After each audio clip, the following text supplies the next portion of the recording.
100 நாள் வேலை திட்டத்தின் பெயர் மாற்றத்துக்கு கடும் எதிர்ப்பு தெரிவித்து தமிழ்நாட்டில் பல்வேறு மாவட்டங்களில் அகில இந்திய விவசாய தொழிலாளர் சங்கம் சார்பில் ஆர்ப்பாட்டம் நடைபெற்றது. எதிர்க்கட்சிகளின் கடும் அமளிக்கிடையே 100 நாள் வேலை திட்டத்திற்கு மாற்றமான விக்சித் பாரத் ஜி ராம்ஜி மசோதா நாடாளுமன்றத்தில் நிறைவேற்றப்பட்டது. இதில் இருந்த மகாத்மா காந்தியின் பெயரை நீக்கியதற்கு பல்வேறு கட்சிகள் கடும் எதிர்ப்பு தெரிவித்து வருகின்றன. இந்நிலையில் திண்டுக்கல் தலைமை தபால் நிலையம் முன்பு இந்திய விவசாய தொழிலாளர்கள் சங்கம் சார்பில் கண்டன ஆர்ப்பாட்டம் நடைபெற்றது.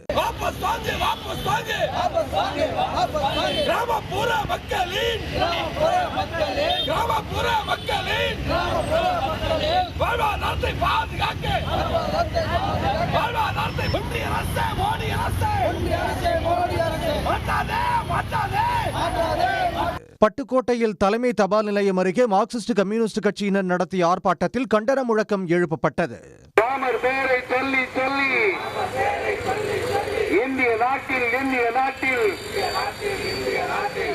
நாகை மாவட்டம் வேதாரண்யம் அடுத்த தலைஞாயிறு பகுதியில் நடந்த ஆர்ப்பாட்டத்தில் மசோதாவின் நகலை எரிக்க முயன்றதால் பரபரப்பு நிலவியது.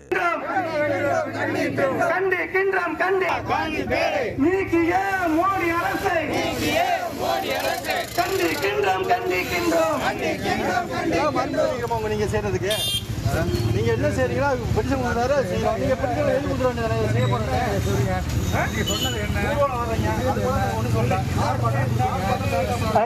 நிறைவேற்றப்பட்டிருக்கக்கூடிய இந்த புதிய சட்டம் மக்களுக்கு வேலைவாய்ப்பை பறிக்கக்கூடிய, மக்களினுடைய உரிமையை பறிக்கக்கூடிய சட்டமாக திட்டமாக இருக்கிறது.